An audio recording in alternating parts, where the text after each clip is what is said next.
Hello Aquarius, कैसे हैं आप? ठीक हैं। मैं उम्मीद करता हूं कि आप लोगों ने पिछले हफ्ते की रीडिंग देखी, उसको आप फ़ायदा लिया होगा। आप बहुत सारे कमेंट्स आपने भेजे हैं, वो कमेंट्स मैं अभी आपके लिए पढ़ूंगा। तो पहले मैं आपकी रीडिंग करूंगा, ये हफ्ता आपके लिए कैसा रहेगा, फिर इसके बाद कमेंट्स पढ़ूंगा और इसके बाद फिर मैं रिकेप करूंगा इस टोटल पोजीशन को, जो मैं आज की आपको रीडिंग दूंगा। तो उसके लिए आपको ज़रूरी है कि आप पूरी की पूरी रीडिंग आप देखें, अच्छी तरीके से देखें, दिल से देखें और अपने सवाल को रेजोनेट करें अपने मेरी रीडिंग के साथ। आप जितना रेजोनेट करेंगे उतना आपको अच्छा जवाब मिलेगा, बेहतर जवाब मिलेगा। और हर कार्ड को एक एक दफ़ा गौर से देखें, गौर से देखें क्या, अब गौर से मेरी बात को सुने। जब आप सुनेंगे तो आपको उसका जवाब जो आप चाहते हैं मिल जाएगा। टैरो की ये खूबसूरती है कि वो हर सवाल का जवाब आपको आपकी पोजीशन पे बैठ के दे देता है। तो मैं आपकी रीडिंग कर रहा हूँ। एक्वेरियस, आपका ये हफ्ता कैसा रहेगा? पहला जो कार्ड है वो है 9 ऑफ पेंटिकल। दूसरा जो कार्ड है ये जो पहला कार्ड है ये हफ्ते का कार्ड है। ये वाला जो कार्ड है ये रुकावट है। और ये वाला जो कार्ड है ये इसकी बेस है। और ये जो कार्ड आएगा, ये कार्ड आएगा नियर पास का कार्ड आएगा। और ये वाला जो कार्ड आएगा ये प्रेजेंट का कार्ड होगा। ये नियर फ्यूचर का कार्ड होगा। ये कार्ड जो होगा ये आपकी असल पोजीशन का कार्ड होगा। ये कार्ड आपके दोस्तों, यारों या आपके करीब के लोगों का कार्ड होगा। ये वाला जो कार्ड होगा वो आपकी होप का कार्ड होगा। और ये वाला अल्टीमेट आपका टारगेट होगा, आपकी चीजें होंगी आपके लिए। जी, ये हम रीडिंग कर रहे हैं, इस हफ्ते की एक्वेरियस की रीडिंग कर रहे हैं। 9 ऑफ पेंटिकल का कार्ड आया है। बहुत ज़्यादा चीज़ें चाहिए, बहुत ज़्यादा अचीवमेंट चाहिए और आपने जो किया है उसका सिला आपको चाहिए। इस हफ्ते का जो टारगेट है वो आपका ये है। और उसमें रुकावट ये किंग ऑफ कप्स है। कोई इमोशनल आपके फैसले हैं, जो इमोशनल चीज़ें हैं जो रुकावट बन रहे हैं। लेकिन आप वो चीज़ें किस तरीके से हासिल करेंगे वो मैं आपको बता दूंगा क्या चीज़ें होंगी। इसका जो बेस है वो बेस ये है कि ये नाइट ऑफ पेंटिकल का कार्ड है। और नाइट ऑफ पेंटिकल का मकसद है कि बहुत सारी चीज़ें आप हासिल करना चाहते हैं, लेकिन आप मेहनत करते रहते हैं, लेकिन वो चीज़ हासिल कर नहीं पाते। ये वाला जो कार्ड बता रहा है कि वो हासिल कर नहीं पाते, चीज़ें आगे बढ़ती नहीं हैं। इसके बावजूद ये नियर पास का कार्ड है और नियर पास में 9 ऑफ कप्स आया है। 9 ऑफ कप्स का मकसद है कि आप बहुत ज़्यादा इमोशनल चीज़ें हासिल कर चुके हैं, लेकिन मटीरियल चीज़ें आप हासिल नहीं कर चुके। आपको खुशी तो होती है कि आपने ये काम कर लिया, लेकिन उसका फ़ायदा या पैसा आपकी जेब में, आपके बैंक में नहीं जाता। ये एक कार्ड कह रहा है। और ये कार्ड कह रहा है कि आप इमोशनली सेटिस्फाइड हैं और लेकिन मटीरियली सेटिस्फाइड नहीं हैं। ये वाला कार्ड आज का कार्ड है। ये कार्ड कह रहा है कि आपकी कश्ती में मल्टीपल तलवारें हैं जो कि मल्टीपल रुकावट साबित होते हैं, लेकिन फिर भी आप मंजिल पे पहुंच जाएंगे। मल्टीपल सुराख होते हैं, यानी कि जिस कश्ती में सुराख हो वो कश्ती नहीं चलनी चाहिए, लेकिन फिर भी आप अपनी मंजिल पे पहुंच जाते हैं।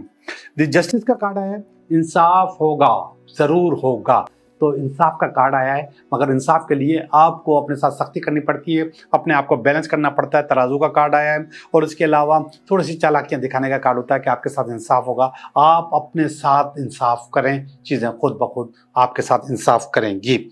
ये आपका इमोशनल सेटिस्फेक्शन का कार्ड अगेन आ गया आपके पास। और ये कार्ड है आपकी अंदर की सोच, 10 ऑफ कप्स का कार्ड। आपकी हमेशा से जज्बाती सोच होती है, उसकी हाइप होती है, उसको आप बहुत ऊपर तक देखते हैं, तो वो चीज़ें मुझे नज़र आ रही हैं। ये वाला जो है कार्ड, ये लोग सोचते हैं कि आप सही मानों में काम नहीं कर पा रहे हैं, आपका जहन इधर उधर लगा रहता है। ये वाला जो कार्ड है ये फोकस करने का कार्ड है कि आप अपने आप को फोकस करने के लिए तैयार हैं और फोकस हो जाएंगे, चीज़ें बेहतर आपकी हो जाएंगी। आखिरी वाला कार्ड बहुत अच्छा है, चैरियट का कार्ड है। और ये कह रहा है कि अल्टीमेट टारगेट और विक्ट्री आपको मिल जाएगी, लेकिन एडवर्सिटी से मिलेगी, सुकून से नहीं मिलेगी। लेकिन इस हफ्ते आप जो चाहें उसको अचीव कर लेंगे इंशाल्लाह। मैं आपके कुछ कमेंट्स पढ़ूंगा, कमेंट्स के बाद फिर मैं ये जो रीडिंग की है इसी को मैं रिकेप करूंगा कि इस रीडिंग को हम किस तरीके से देख सकते हैं।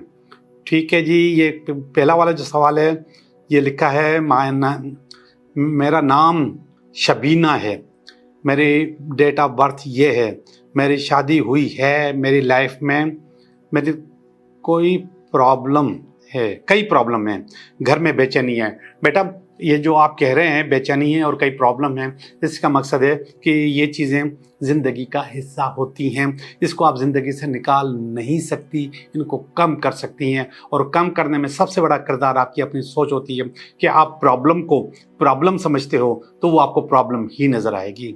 प्रॉब्लम को आप प्रॉब्लम मत समझा करें, आप उसको समझा करें this is part of my life, ये मेरी ज़िंदगी का हिस्सा है, मुझे इसको लेके साथ चलना है।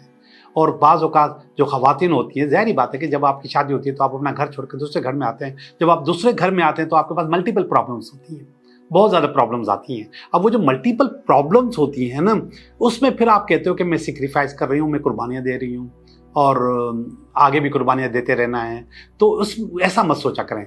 आप कुर्बानियाँ मत सोचें, आप ये सोचें कि this is part of my life, मेरी ज़िंदगी का हिस्सा है और मैं इसको फेस करूँगी। तो आप भी ऐसा ही करें, इसको फेस करें, चीज़ें बेहतर हो जाएंगी। आपका नाम नहीं लिखा हुआ बेटा? लिखा था सॉरी, शबीना लिखा है आपका नाम, तो आप सिटी और कंट्री भी लिख दिया करें। दूसरा ये शाहिद मुल्तान से थैंक यू, और बहुत सारे दिल भेजे हैं इन्होंने। फिर इसके बाद है अस्सलाम वालेकुम शफीक उर रहमान एबटाबाद से, सर आज तक जो भी काम किया है नाकाम हुआ हूँ, अभी तक एक छोटा सा काम शुरू किया है, डर लगता है कि देखो अभी जो मैंने रीडिंग की है ना, इस रीडिंग में लग रहा है कि आप सक्सेस कर जाओगे। एडवर्सिटी के थ्रू करोगे, थोड़ी सी मेहनत ज़्यादा होगी, लेकिन आप सक्सेस कर जाओगे, चीज़ें बेहतर आपकी ज़िंदगी में हो जाएंगी। मेरे ख्याल से तो ये रीडिंग किसी लड़की की है। अब मेरा भाई जो कोई भी हो, शायद इनका नाम है जाकिर भाई, आपने अलग से नाम नहीं लिखा, मैंने आपकी आईडी से नाम पढ़ा है। तो जाकिर, ये मैं आपको बता दूं कि रीडिंग किसी जेंडर की नहीं होती है, ये जेंडर फ्री होती है, मर्द औरत की सबकी एक जैसी रीडिंग होती है, कोई फ़र्क नहीं पड़ता उससे। ओके, मैं इसको रिकैप कर रहा हूँ, इस पोजीशन को आपकी जो टारगेट था 9 ऑफ पेंटिकल था, कुछ टारगेट्स थे वो आपने अचीव करने थे। इसके बाद ये किंग साहब जो आपके रुकावट बनकर आए हैं, ये जो आपकी पोजीशन है, ये पोजीशन बता रही है कि आप करना चाह रहे हैं, चीज़ों को आगे बढ़ाना चाह रहे हैं, लेकिन वो बढ़ नहीं रही हैं, रुकी हुई हैं। माजी में आपने अपनी बहुत सारी चीज़ें अचीव की हैं, आप अपनी मंजिल पे पहुंचने वाले थे, पहुंचेंगे इंशाल्लाह। और ये वाला कार्ड कर रहा है कि इंसाफ होगा, आप जो चाहते हो वैसे के वैसे इंसाफ आपके साथ होगा। ये वाला कार्ड बता रहा है कि कुछ जज्बाती सोचें हैं, कुछ जज्बाती टारगेट हैं, वो लेकर आप चलते हैं। तो इसके अलावा ये वाला कार्ड आपको बता रहा है कि रुकावटें मौजूद होती हैं, या फिर आप मल्टीपल चीज़ें आप करते रहते हो और करते रहेंगे। ये वाला कार्ड बता रहा है कि फोकस आदमी हो, फोकस कर रहे हो, फोकस चीज़ें हो रही हैं। ये वाला कार्ड कर रहा है कि अल्टीमेट आपके पास टारगेट या अचीवमेंट आपके पास होगी। अब मैं आपको ये बताता चलूँ, ये जो जस्टिस का कार्ड है ना, इसकी बड़ी अहमियत है यहाँ पर। ये जस्टिस का कार्ड है, ये बता रहा है कि एक तलवार का मकसद सख्ती, अपने साथ सख्ती रखो, और तराजू का मकसद होता है कि अपने आप को बैलेंस करने की कोशिश करो। और आउल इसके ऊपर बैठा हुआ है, तो इसका मकसद है कि आप थोड़ी सी चालाकियां भी दिखा दिया करो, आप भोले बनकर नहीं रहो। अगर आप भोले बनकर रहोगे तो चीज़ें आपकी ख़राब हो सकती हैं। ये इसकी बेस जो बता रही थी, वो बेस ये बता रही थी कि ये आप तैयार हो, आपने हेलमेट भी पहना हुआ है, आपने जैकेट भी पहना हुआ है, आपने पैसे भी साथ उठाए हुए हैं, लेकिन गाड़ी चल नहीं रही है, गाड़ी आगे बढ़ नहीं रही है। इसका मकसद ये हुआ कि चीज़ें आगे बढ़ाने में आपका किरदार नहीं होता, कभी कभी माहौल का किरदार भी होता है। तो आपको माहौल सपोर्ट नहीं कर रहा था, जिसकी वजह से चीज़ें आपकी नहीं हो रही थी। बहुत बहुत शुक्रिया आपका, थैंक यू वेरी मच।